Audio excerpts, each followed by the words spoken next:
Avez-vous déjà pensé à vivre dans une ville où tout ce dont vous avez besoin, travail, école, loisirs et santé, se trouve à seulement 5 minutes à pied, sans voiture, sans pollution et sans embouteillage? Maintenant, imaginez que cette ville ne s'étend pas horizontalement, mais s'étire en ligne droite sur plus de 170 km, en plein désert d'Arabie Saoudite. Et en plus de cela, elle fait 500 mètres de hauteur et possède des miroirs qui reflètent l'horizon. C'est The Line et cela fait partie du méga projet futuriste appelé NEOM. Il s'agit d'une ville planifiée à partir de zéro qui promet de changer à jamais la façon dont l'être humain vit dans les grandes métropoles.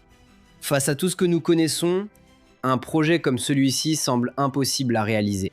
Cependant, ce qui semblait impossible est déjà en train de se réaliser avec un suivi complet depuis 2022. Ceci est Construction Time. Je suis Luciano Guimarães et dans cette vidéo, vous allez faire le point sur le plus grand méga projet futuriste que le monde ait jamais vu. Pour comprendre pourquoi l'Arabie Saoudite construit cette ville futuriste au milieu du désert, il faut faire un pas en arrière et regarder le tableau d'ensemble. L'Arabie Saoudite a toujours été synonyme de pétrole. Cela en fait l'une des plus grandes puissances mondiales dans ce domaine. Mais il y a un problème là-dedans. Le monde est en train de changer. Les pays adoptent l'énergie propre, les voitures électriques deviennent populaires et les grandes économies réduisent l'utilisation des combustibles fossiles. En résumé, le pétrole cesse d'être le roi. Maintenant, imaginez un pays qui dépend presque totalement d'un seul produit. Par exemple, comme si le Brésil dépendait uniquement du soja ou du minerai. Maintenant, imaginez que le marché mondial commence à tourner le dos à ce produit, provoquant une énorme chute des exportations et par conséquent de l'économie du pays. C'est exactement le risque que l'Arabie Saoudite essaye d'éviter. C'est là qu'est née la Vision 2030, le plan du prince Mohammed Ben Salman pour réinventer le pays. Et c'est là que le projet The Line devient l'une des pièces maîtresses de ce plan, avec l'idée de transformer l'Arabie Saoudite en un centre d'innovation, de tourisme, de science et de technologie. Tout cela sans dépendre du pétrole. Mais encore, The Line va au-delà de l'économie. C'est aussi une critique de la façon dont les villes fonctionnent aujourd'hui. Par exemple, pensez à Sao Paulo, Rio ou Belo Horizonte. Circulation chaotique, longue distance, pollution et transport public bondé.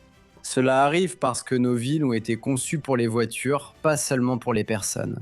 Et plus elles grandissent, plus elles deviennent inefficaces et inégalitaires s'il n'y a pas une bonne gestion. The Line tente de changer ce modèle. Au lieu de s'étendre horizontalement comme toutes les métropoles traditionnelles que nous connaissons, à mesure qu'elles s'agrandissent, elles s'étirent en ligne droite. Pas de quartier isolé ou de zone périphérique. Tout est regroupé, empilé verticalement. C'est comme si on prenait une ville entière et qu'on la mettait à l'intérieur d'un immeuble qui s'étend sur 170 km. De plus, la ville sera entièrement alimentée par de l'énergie renouvelable, sans voiture, avec un transport souterrain à grande vitesse et des espaces verts partout. Et pour ceux qui pensent que cela ressemble à un film de science-fiction, c'est justement le but. Ils veulent transformer la fiction en réalité.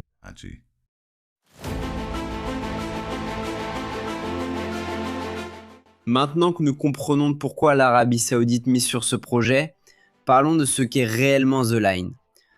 Comme nous l'avons déjà mentionné, le projet sera une ville en ligne droite longue de 170 km. Jusque-là, tout va bien, mais pour que vous puissiez vraiment comprendre, cette longueur équivaut presque à la distance entre Sao Paulo et Campos do Jordão, sauf qu'il s'agit d'un seul bâtiment continu. De plus, la ville fera 200 mètres de large, c'est-à-dire un peu plus que 2 terrains de football côte à côte.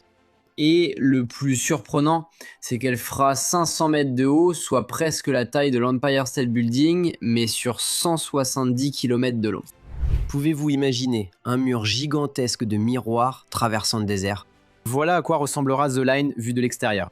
Et ces façades en miroir ont été conçues non seulement pour leur aspect futuriste, mais aussi pour aider à réfléchir la chaleur et intégrer le paysage environnant à la ville. À l'intérieur de la ville, l'organisation est verticale et très pratique. Au lieu de quartiers dispersés, tout sera empilé. Le rez-de-chaussée, les espaces verts, les parcs et les zones de loisirs.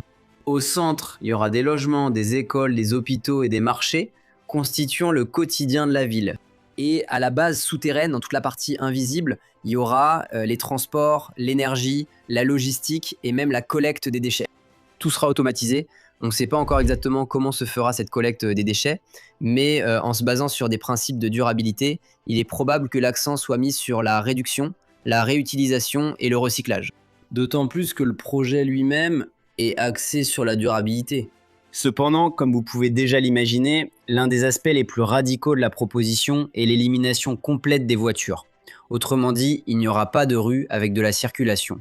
À la place, un système ferroviaire souterrain à grande vitesse va relier toute la ville d'un bout à l'autre en 20 minutes. Et pour se déplacer à l'intérieur de chaque secteur, les gens utiliseront des ascenseurs et des passerelles verticales, comme ceux que vous voyez dans les films futuristes. Maintenant, faites attention à cette information. The Line n'aura que 34 km² de surface construite, mais elle accueillera 9 millions de personnes. C'est presque 11 fois plus que ce que Sao Paulo peut accueillir sur la même superficie. C'est comme prendre presque toute la population d'une ville comme Sao Paulo et la mettre dans une ligne de béton et de verre au milieu du désert. Oui, la proposition est audacieuse, mais il y a une logique derrière. Tout a été pensé pour économiser de l'espace, réduire les émissions, garder les ressources près des gens et réduire le gaspillage. C'est de l'urbanisme à haute densité poussé à l'extrême, avec un aspect qui semble tout droit sorti d'un film de science-fiction. Mais passons à ce que nous voulons vraiment savoir. Où en est l'exécution du projet actuellement ?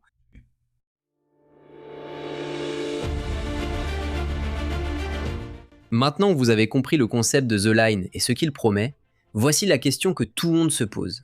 Est-ce que c'est vraiment en train d'être construit ? Ou est-ce juste une belle idée sur le papier ? La réponse est oui, les travaux ont commencé, mais les progrès sont plus modestes que ce que beaucoup de gens attendaient. Selon des images satellites analysées par des spécialistes et publiées par Newsweek en 2025, l'avancée la plus visible se trouve dans une section appelée Ready Marina. Ce secteur sera la première zone habitable de la ville et pourra accueillir plus de 200 000 résidents. Là-bas, les travaux en sont déjà à un stade avancé d'excavation. Des machines lourdes travaillent quotidiennement sur des fondations profondes, des bases en béton et des tunnels souterrains. Certaines structures internes sont déjà en cours de montage, en particulier les modules où circuleront les systèmes de transport et d'approvisionnement. Un autre point fort en construction est le Neon Stadium, qui est en train d'être érigé à 350 mètres de hauteur. C'est exact, un stade suspendu conçu pour des événements de grande envergure, comme par exemple la Coupe du Monde de 2034. Ce simple détail montre déjà le niveau d'ambition du projet. Cependant, il n'y a toujours aucune garantie que cette étape du projet sera terminée avant la date de la Coupe du Monde, ce qui en fait seulement une spéculation du public. Mais malgré ces avancées, le rythme du projet The Line est plus lent prévu à l'origine.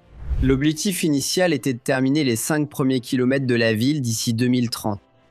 Désormais, le plan a été réduit à 2,4 km pour la même date, avec une prévision d'accueillir environ 300 000 résidents au lieu du 1,5 million initialement estimé. Et même ce tronçon ne devrait commencer à accueillir des habitants qu'entre 2027 et 2028, à moins qu'il n'y ait de nouveaux retards. Cependant, une fois terminé, le projet aura la capacité d'accueillir 9 millions d'habitants à terme.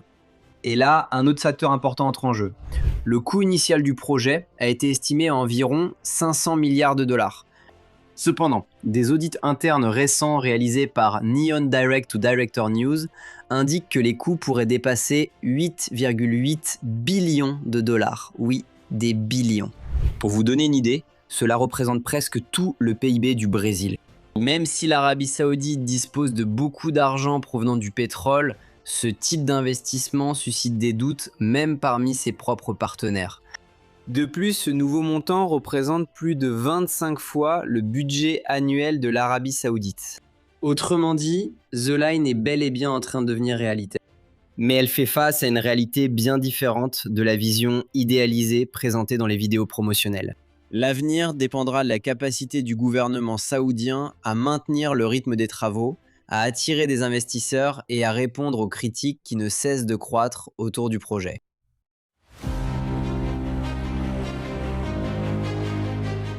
Si The Line est achevée comme prévu, elle pourrait complètement redéfinir le concept de ville moderne. Comme vous le comprenez, la proposition vise à réduire fortement les émissions de carbone, éliminer l'usage des voitures et créer une vie urbaine plus efficace et connectée. Tout cela en plein désert. Pour l'Arabie Saoudite, l'impact va au-delà de l'urbanisme. Il s'agit de positionner le pays comme un leader en innovation et d'attirer des investisseurs en dehors du secteur pétrolier.